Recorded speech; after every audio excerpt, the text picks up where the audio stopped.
Hey everyone, welcome to another episode of Connecting Women in Insurance with Julie.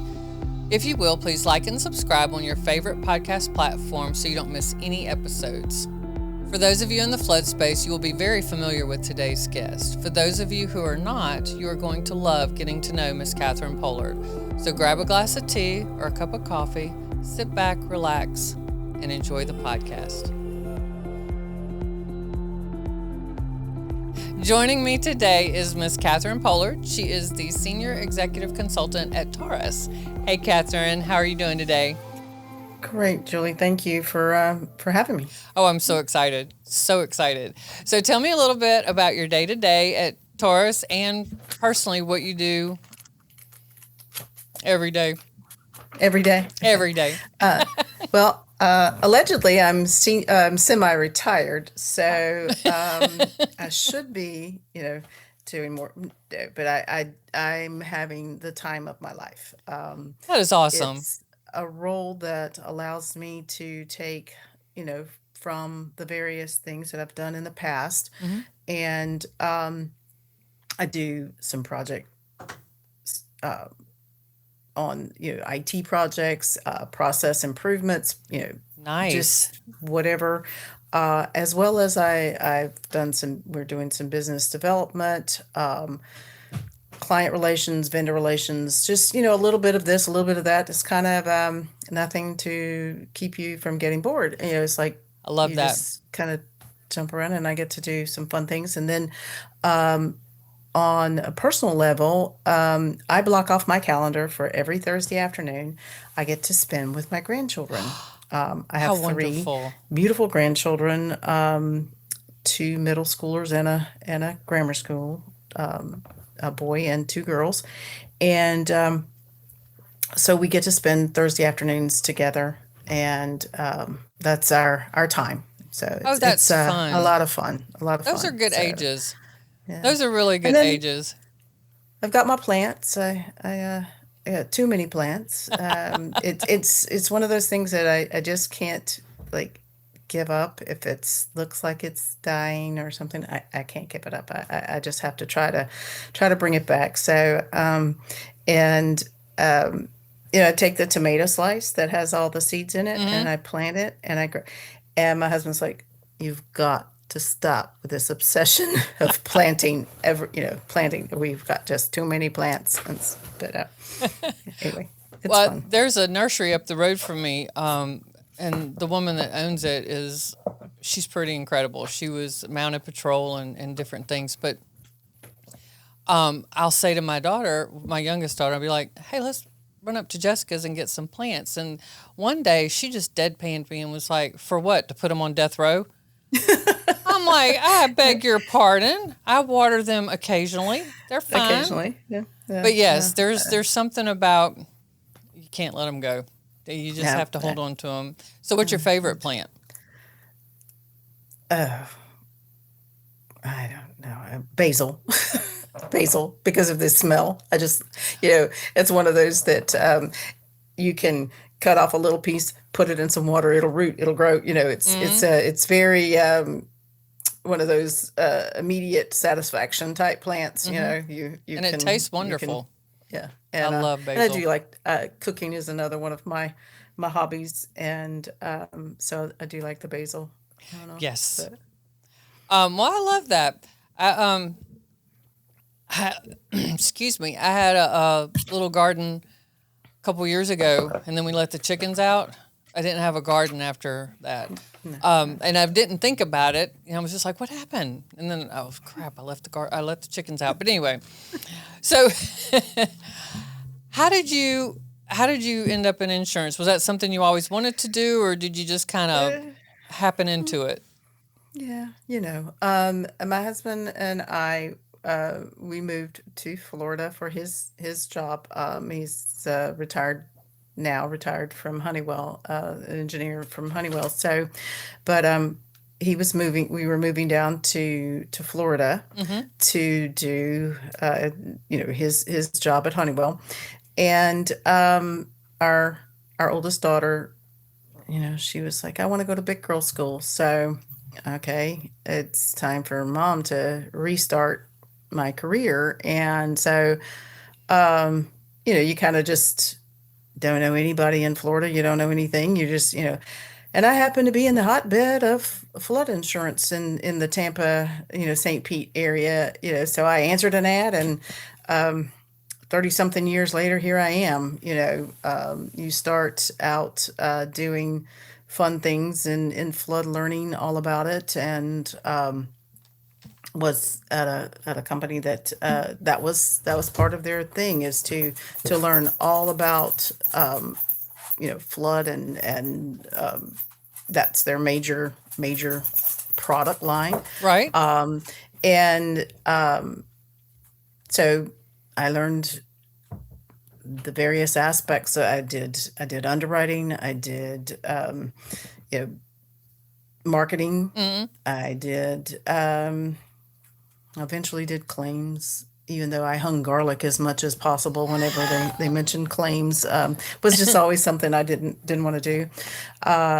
Eventually was into they opened a vendor, Mm. to be a third party vendor for processing and handling other write your owns, or the WAO's business. So I was a client manager there, and I did excess flood. Just oh, and in my original position there, I led a group that the only ones in the company that had a PC at their desk. So yes, I am that old. That they having a PC at your desk was, whoa, Mm-hmm. you're something else. And you know we we've gone through all of the iterations of every kind of vendor, and doing claims. Like I said, again, something that wasn't uh, wasn't something I set out to do, but it was a particular area that I had always understood was where what we do is how you find out what we do is important. Mm-hmm. And I convinced my husband, a retired, engineer, to get his adjusting an FCN, and I had my FCN, so we did some claims, and that is where you find out Mm-hmm. that it's not just the flood insurance that most people think of as the mortgage is making me do this. That's the only reason I'm doing it. It's truly a very valuable product for people when they are hit with the most devastating event in their life. I mean, hopefully it's doesn't take lives, but there are times when, yes, that happens. But they've lost a major investment, their Mm-hmm. home. Everything in it is gone, and it's how do they rebuild? How do they Yeah. recover from this? How do they move on?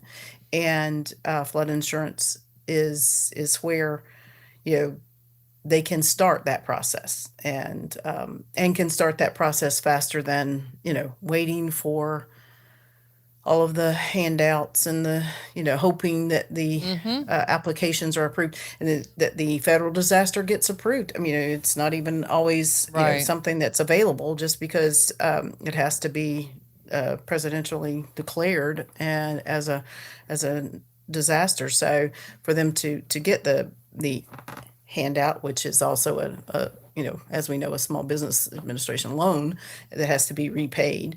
So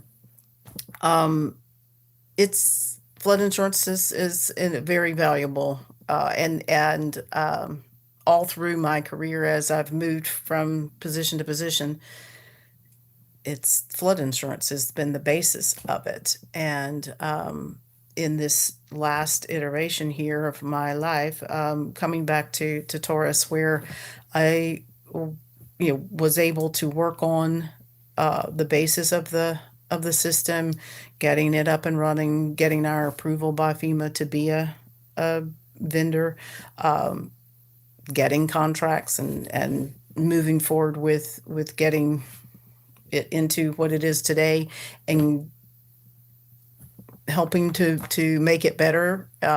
like I said, I'm having the time of my life. Uh, So, would you say, or yeah, how, yeah, would you say that going into the field and dealing with the claims from the field perspective, um, did it give you, I know it gave you a new perspective maybe, but did it give you a fresh perspective, or did it really give you that, this is why I love what I do, this is why I do what I do, or I guess maybe it wasn't your, yeah, like, did it do you, that for you? And yeah, a lot of times, in the claims arena, we think about the grouchy, mean person. This is why I kind of always had steered away from claims, is because, in this time of their life, they are kind of a little irate. mm-hmm, Things are bad for them, and so they kind of take it out on that person. However, I found that to be the exception. mm-hmm, very much Uh, so. in in this uh, in this time, they were the people were just um, amazingly grateful, gracious. You know, people didn't have anything, but they were offering you a bottle of water. Yes. When I'm supposed to be bringing them water, right? And um, just the that human touch of sorry, I'm getting all broken up Oh over no, I do too. thinking of a particular case where this one particular claim we worked was of a lady who had recently been diagnosed with breast cancer. Oh. She had a small child, and her husband left her when he Mm, found out that she had cancer, and so then this Irma hits, and mm, her home is damaged, and she's not supposed to be living in this house, and she's trying to, because where is she going to go? What is she going to do? right. And maxing out her credit cards, at hotels and things, and trying to manage a small child and her health and this. And she actually was extremely blessed in getting a fabulous contractor, and he worked with us to be able to help create the file and get it, documented to the T, and therefore her claim got paid pretty quickly.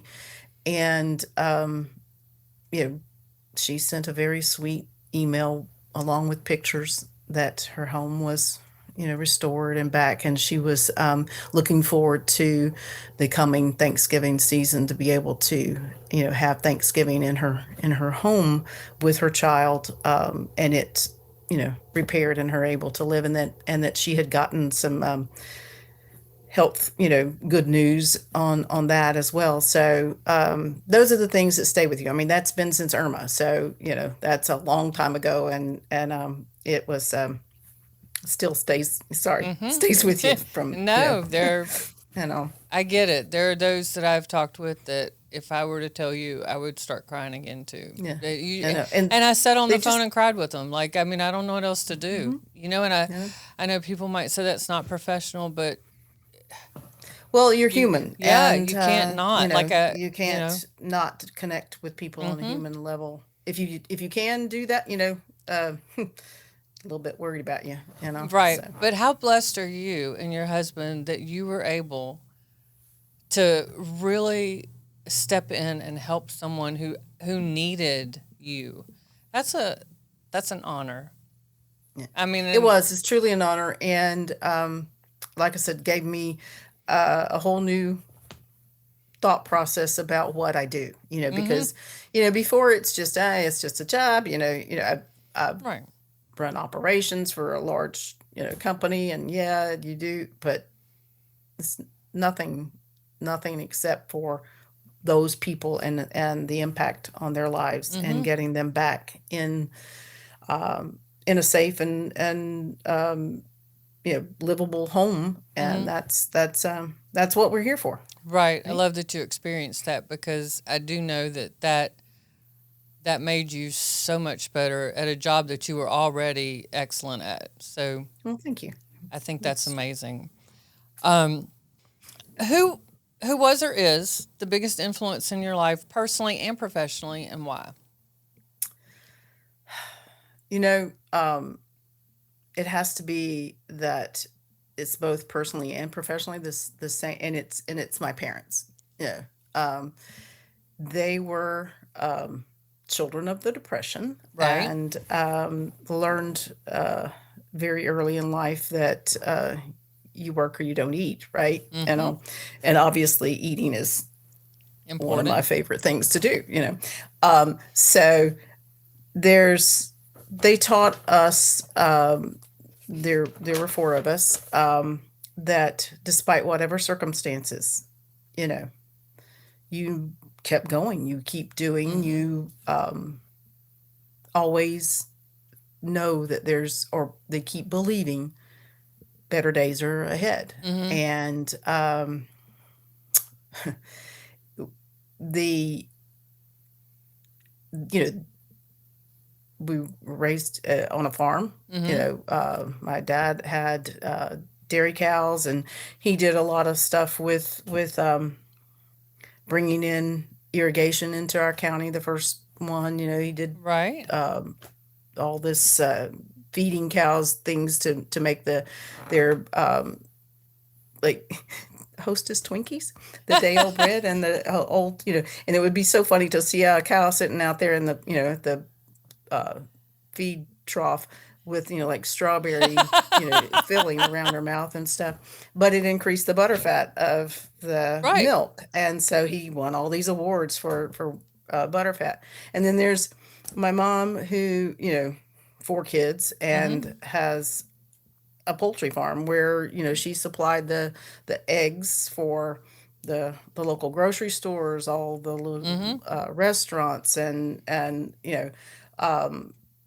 when it was a time when women, who owned their own businesses, was kind of rare, Right. but we were brought up to believe there was nothing, there's no um, shouldn't be any discrimination, right? Right. My dad, he,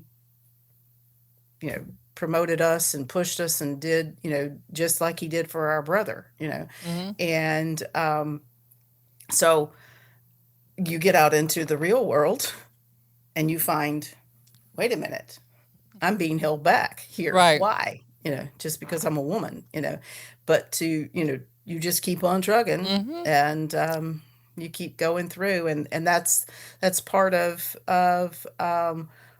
why I feel like both professionally and personally they taught us that lesson, but they also taught us that if you want something out of life, you got to bring something to the table. Mm-hmm. You can't just expect it to be, just because you graduated from college, doesn't mean you're going to get Right. the job. You have to have, you've got to bring something to the table. You've got to do something Mm-hmm. to warrant a good job and a good salary and a good life, and things. So, and that flows over into your personal life. If you want something out of life, you got to give something, and you know, I agree. It's that old saying, input equals output.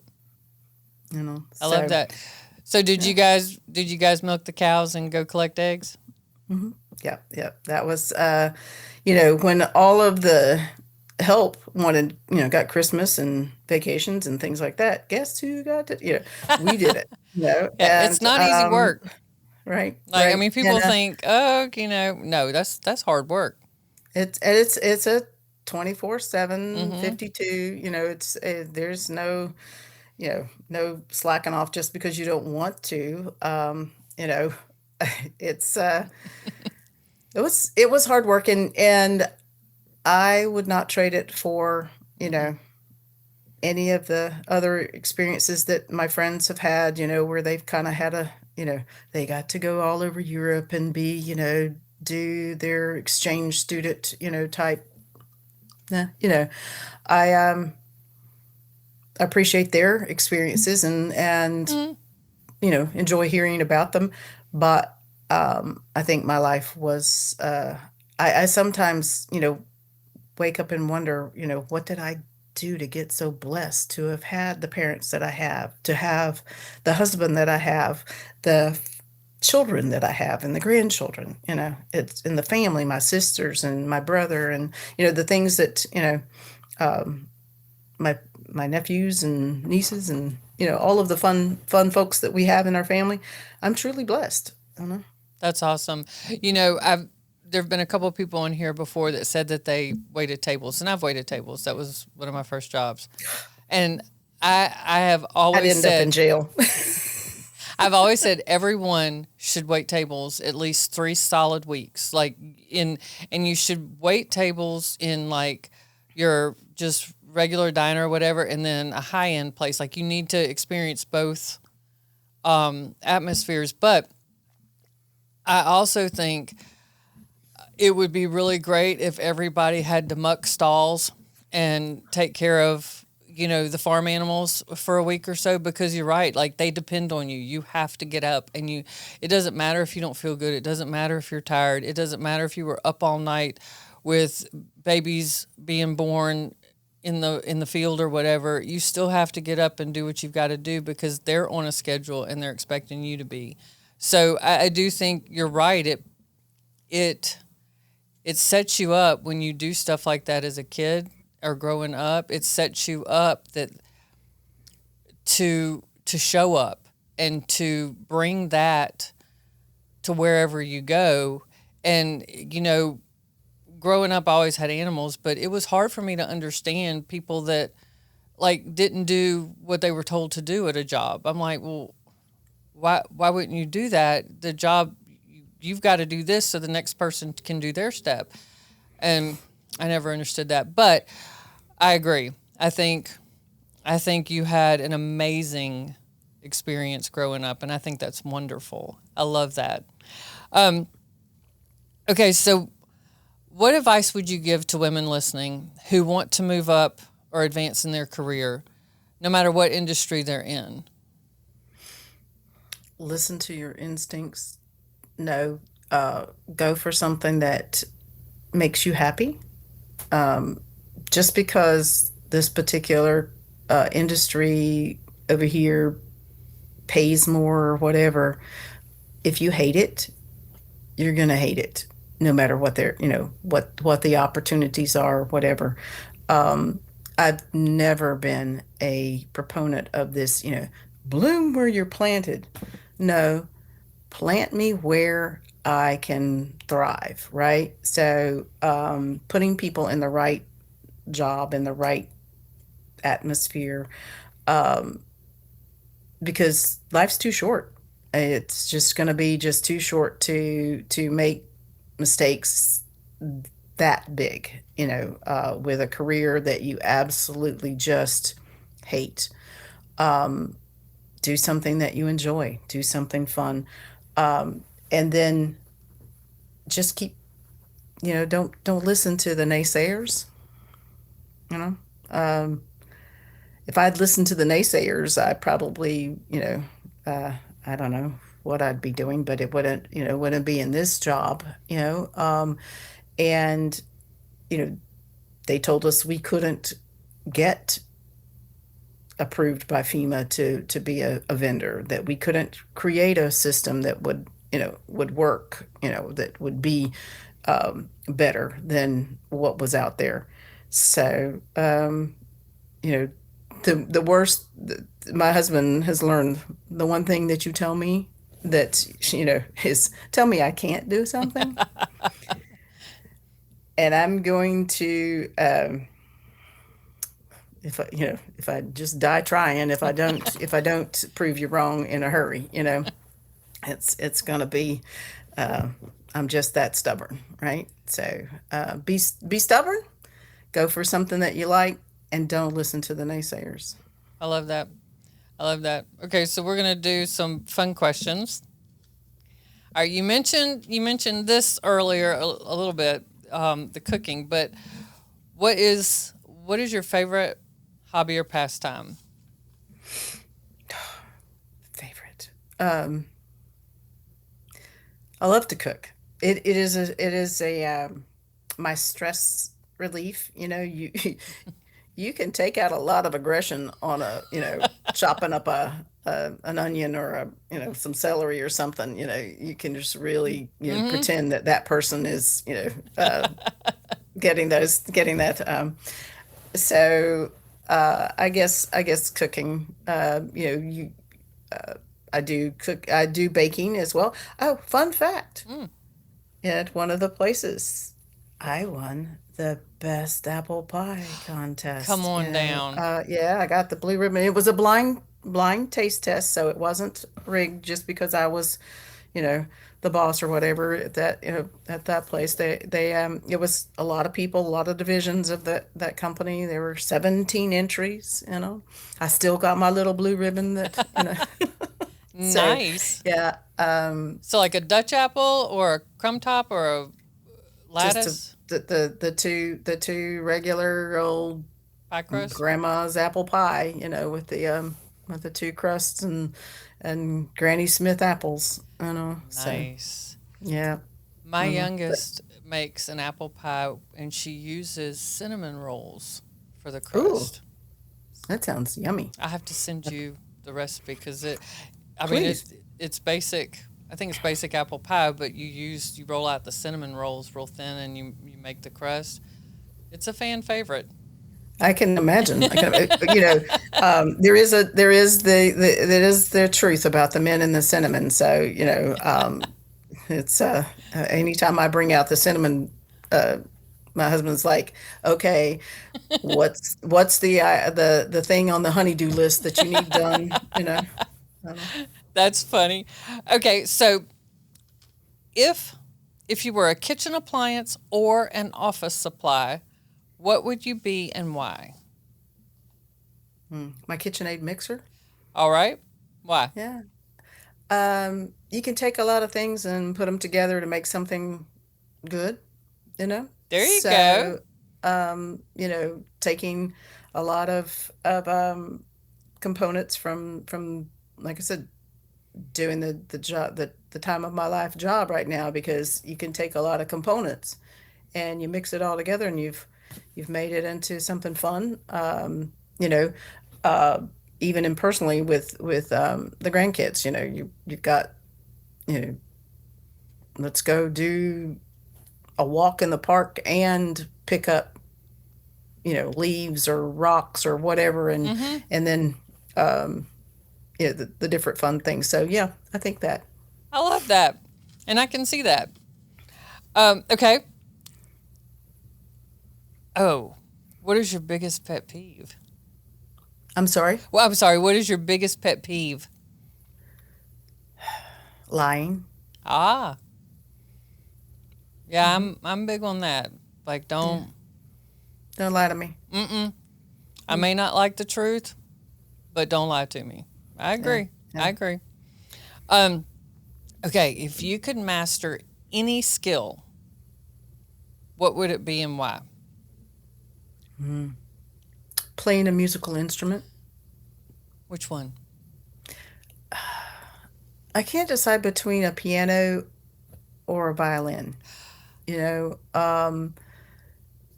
just both can bring out so many or of such a variety of music. I mean, you can take a violin and make it a fiddle, and you play. You either play you know Beethoven or you play Charlie Daniels. Right. Very And the versatile. piano. I used to beg my grandmother to play honky tonk. Oh, She felt that it was sacrilege to do so. We only played church hymns, right? right. At all. But every once in a while. And then, the older I got, I was like, at some point, she had to have learned to play honky tonk. And where was that, Grandma, that you learned that? And I want that story. Never got it, but That's funny. yeah, I yeah. love that. Okay. But the why, I guess it's just because it brings people joy. Mm-hmm. The music can or help you be sad if you need to be sad. Mm-hmm. Music is one of those things that kind of soothes the soul, as they say, and Mm-hmm. so I firmly believe that. I do too. All right. Last one. What is one of your bucket list items? Well, I just checked off one of them. Oh, what was that? We just got back from Italy. It was always on my bucket list to go to Italy, and we just got back. We went to Rome and Florence and the Tuscany area, and we took some day trips around and did some fun stuff, and saw a lot of area in the Tuscany area. Went to a winery, of course, and just had some beautiful downtime to sit. I turned off all my notifications on all my emails, I'm so proud of on my you. phone, off all my Teams notifications, everything, and we spent the time, just and that's probably uh traveling more is kind of our bucket list thing Mm-hmm. to do, and fish. I'm gonna fish more. you know Nice. yeah. So what was your very favorite thing you did in Italy?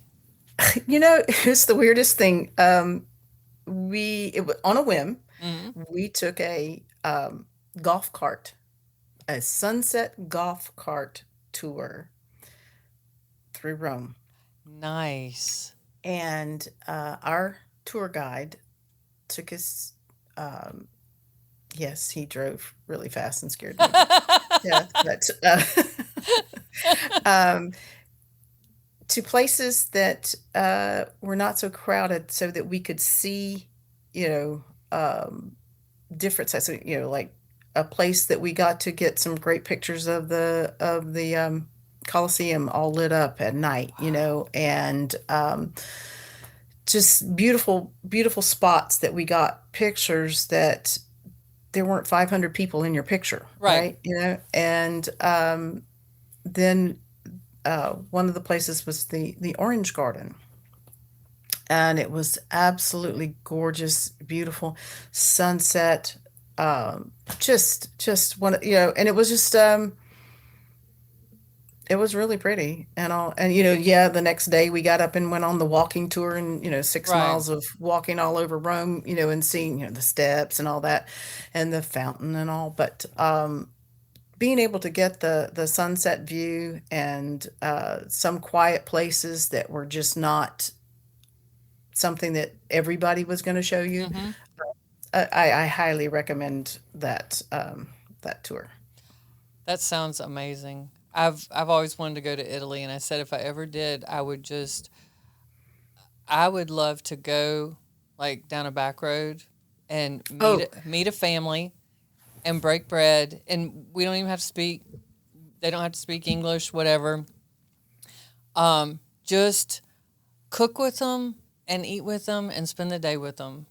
You know, we I, had a really good time in Tuscany, in the Tuscany area. It's kind of, we stayed at a resort that's kind of out in the farms, on right, in a winery, and then there were the neighboring, and they had, it made me feel right at home. There were cows across, I could see down, and there were a guy out there trying to get his hay raked, and his baler was broken, and his neighbors coming over to help him, oh, and you could see, that, and driving on those roads. We did rent a car in Pisa, and then drove all around. Um, so that was nice to see the countryside, and it's beautiful, beautiful countryside with all of the wine, the hills with the wine vines, and um, they had some of the most gorgeous. Oh, great! The name of it goes right out of my head. The plant, and of course, it happens when you're old, but it was just beautiful, beautiful countryside and really lovely people. Mm-hmm. The, mostly everybody speaks enough English that, with my Duolingo, classes that we stumbled through and were able to, and the food was fantastic. Oh, The I wine bet. was wonderful. And like I said, the people were just absolutely just the nicest people. We were celebrating our 43rd wedding anniversary, so Congratulations. yeah, thank you. That's So awesome. yeah. That is awesome. Okay, so um, let's go back to, did you ever make a mistake or a decision in your career? Signing up for this podcast for you to ask that question. You know, um, I, you know, I guess because they were learning experiences, Mm-hmm. and I was able to. Nothing pops out at me as the most horrifying thing that I ever did. That was like, you um, accepting a risk that we shouldn't have been on, or something like that. That I were able to get off of it sooner rather than later. But it's um, most things that I did were, like I said, true learning experiences enough to, and I guess that kind of goes back to my advice to the women. Even if you make a mistake, it's not, unless you're doing, brain surgery or working on the atomic bombs, you know, um, pretty much Yeah, I love that it doesn't answer. matter. Doesn't matter. Yeah, Just because it's a learning don't worry about it. experience. Yeah, don't worry about it. It's I, gonna, people are gonna make mistakes, and mm-hmm. if somebody gets that, freaked out about something that you did, that then maybe you're in the wrong spot. Right. And I think too, like I love your answer. Like I think if you choose to not learn from your mistake, that's where the Yeah. mistake is. Um, but we're all going to make mistakes, and it's the learning from them that matters. So I like that you viewed it that way. Me, however, I've made some doozies, Do tell. some big doozies. Well, you finally get to email someone and that's important, and you copy your boss on it and it's the wrong person. They have the same first name as the person you're supposed to email, but fortunately I knew them well and all was forgiven. But, that was one of many. See, it was, but Right. So now the, it takes me 5 minutes to send an email because I check the person's email address like 12 times. right, Yeah. right. Yeah. Write the email without somebody, Mm-hmm. in the two, Mm-hmm. because I have sent them before they were done, and it hadn't been spell checked or, grammar or whatever, So yeah. Yeah. Um, but no, That's funny. like I said, you learn from them, and nothing really bad happened. So you know, Mm-hmm. Yeah. uh, No, I learned. Um, okay. So as we come to a close, is there one takeaway or one piece of advice you would really like for our listeners to walk away from? Is there anything, and it can be something you said or something you haven't? just iterate that you need to do what makes you happy. Do something. Don't spend your life hating going to work. You know, I agree. I did that. I've done it. I can't say that I've done it. I've worked places that I absolutely hated. Um, and now that you're on the other side of that, you look back and you go, why did I spend that time? Why did I Mm-hmm. waste the time? Life's too short to do things that you know, it's like I tell my husband, life's too short for me to eat McDonald's. So, you know, Right. I'm not going to do it. And so, we're life's too short to do something that you hate. So, Yes, I agree. Well, Catherine, thank you so much for joining me on Connecting Women in Insurance with Julie. I really appreciate you taking the time to do this. well, I appreciate your time as well. And I think this is a fun thing that you've got going here is very beneficial to women. But I wish it were around when I was coming up so that I could get advice from, people that have kind of been through Mm-hmm. the the journey, as you Mm-hmm. say, to help along. Do you think everybody's going to listen, or it's kind of like your kids, you try to keep them from doing something that but maybe a pointer or two will stick in their mind, and they won't make quite Right. them waste their time. Well, and like I've said, almost every podcast, this insurance industry, it's rare to find someone who will not help you and will not give you advice. If you're willing to learn and learn from their mistakes and learn from their experiences, it can make your life so much easier and really put you on a great trajectory. And so I value the wisdom you have from the experiences you have, even the ones where you didn't like the job or whatever. But I mean, I think those experiences make you appreciate the good ones so much more, like where you're at now. I love that you have this dream job, and I think it is so perfectly suited for you. Thank you. Well, I do appreciate it, and thank you all for joining us, and I will see you again on the next episode.